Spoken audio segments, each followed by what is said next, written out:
godforsaken continent.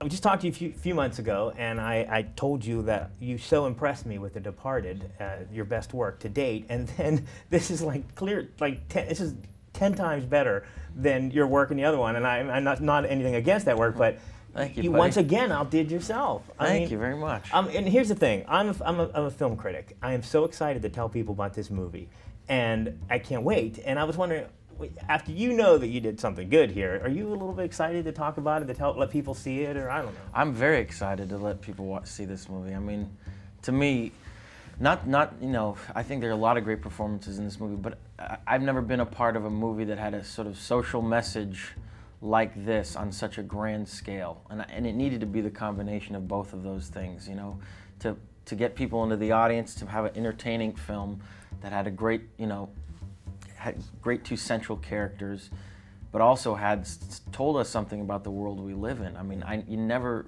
come across films like this, really. Yeah. And if this film does well, hopefully, you know, the studio system will make more movies like this, you know. I was watching it, and there's so much going on.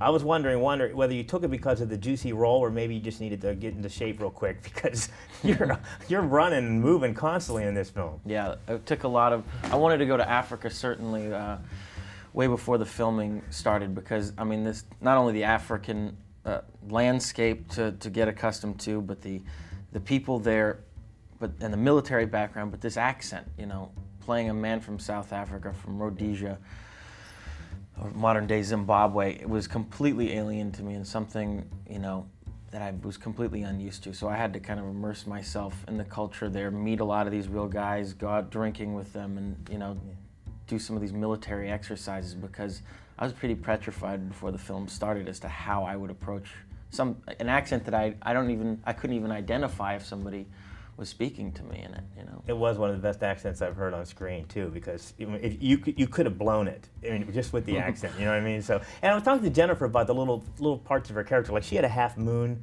on her finger that she refused to tell me why it was there. But do you find little things about you know, Danny to do the backstory yourself? Or? Yeah, you do that. I mean, most of the time, none of that really shows up on screen, but for you, they're great things to have. You know, I had a giant scar on my arm. I had a tattoo of the 3-2 battalion. Little things like that. You know, it's the great thing about getting into character. Those things help you out and give you your own. Each thing has its own story. You know? I can't wait to get the DVD for this, because the action scenes, explosions, running. There's so much going on. It happens so quickly. I can't wait to freeze frame. But there are times, and I had to ask you about this, where you're just flinging extras or people aside as you're trying to get away. I mean, literally throwing them. And I was wondering. Tell me those are stunt people. I mean, all this stuff was, I mean, when you do these action sequences, literally, you do your acting, you concentrate on that, you concentrate on the character, then it's kind of like, okay, now I can go on to autopilot and just concentrate on getting from here to there. And you have 2 weeks of guys that set up the entire scenario, extras climbing around you, you know, squibs flying all over, cars blowing up, and you kind of run through these obstacle courses for each different shot. So you just go into autopilot and say, all right, I'm going to remember some things about my character, but it's about getting from here to there. Did you feel a little bit bad about I don't want not to give anything away, but there's a couple times where you have to be carried, and John is carrying you. I'm thinking, ooh, I'd be like, apologize. I mean, he's climbing you, carrying you uphill. I know. And it was, you know, Jaimin's such a strong guy that we did that almost a dozen times, but the director had to tell him, Jaimin, and on the 12th time he had to say, Jaimin, you got to make it look a little harder.